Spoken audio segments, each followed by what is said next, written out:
Hey guys, Ryan at Brooklyn Bicycle Company here. We're going to take a few moments today to walk you through some of the main things to look for when you're looking for a bike, city bike or commuter bike, be it our brand or any other brand.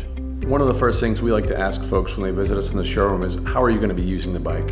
Is it a daily commuter, something you're going to be grinding through day in and day out, or is it something you're going to be taking just around the neighborhood to the farmer's market, to the local bodega, things of that nature? For those folks who are actually looking for a daily commuter, we encourage them to look for a more versatile ride, something with a wider gearing range, something they can add a rack to, add a front rack, add fenders, something that can accommodate them regardless of where they are when they're riding. And alternatively, if someone's looking for a bike to get around the neighborhood, to the supermarket, just riding very locally, very recreationally, we're probably gearing them more toward a bike with fewer gears, a little bit more simplicity, things of that nature.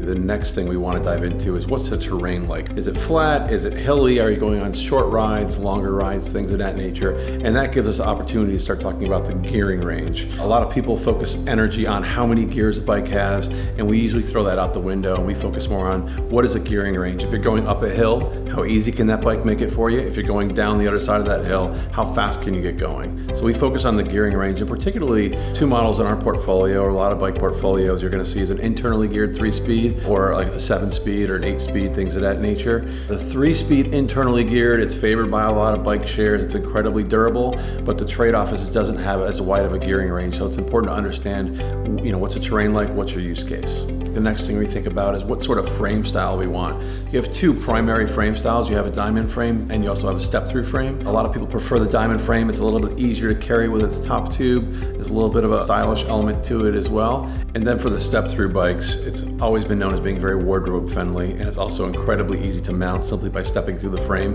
There's a reason it's one of the most commonly ridden bikes throughout Europe. As far as sizing go, one of the things I always say is we want to make sure you can confidently and comfortably ride your bike. And that means at least being able to put your feet to the ground while you're stopping. When you're riding in major metropolitan areas like New York, you're not going to necessarily be able to determine when you're stopping. If someone's going to throw their door open in front of you, a pedestrian is going to cut you off. You want to make sure that you can comfortably and confidently maneuver your bicycle. And with most brands, you'll find that if you are in between sizing, between a medium and a large per se, they're going to ask you to size down. And after we've gotten someone situated on the right style, size, and drivetrain for a bicycle, we start thinking about what are the necessary accessories. So make sure your bike has the capacity to take fenders if you're going to be riding in different weather scenarios. It can add a rear rack or a front rack if you're going to be bringing along your backpack or your briefcase. Make sure there's a water bottle cage if you're going to be riding longer distances and you might want to hydrate. But just really look at the bike and make sure it can accommodate the necessary accessories that you're going to need for your riding style.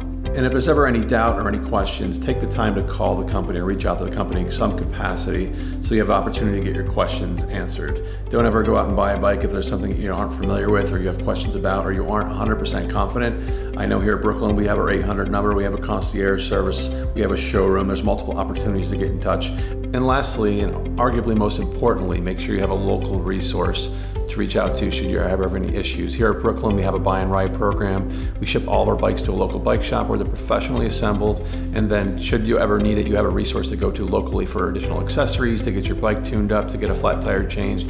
Anything you need, you have a local relationship to help you maintain your bicycle. And there you have it. Remember, at any time we are available should you have any questions. We also have a lot of resources on our website, like a Bike Finder app that'll give you some initial guidance, as well as a concierge service where we take the time to understand what you're looking for in a bike and give you some guidance as to what bike might make sense. Thanks for following along.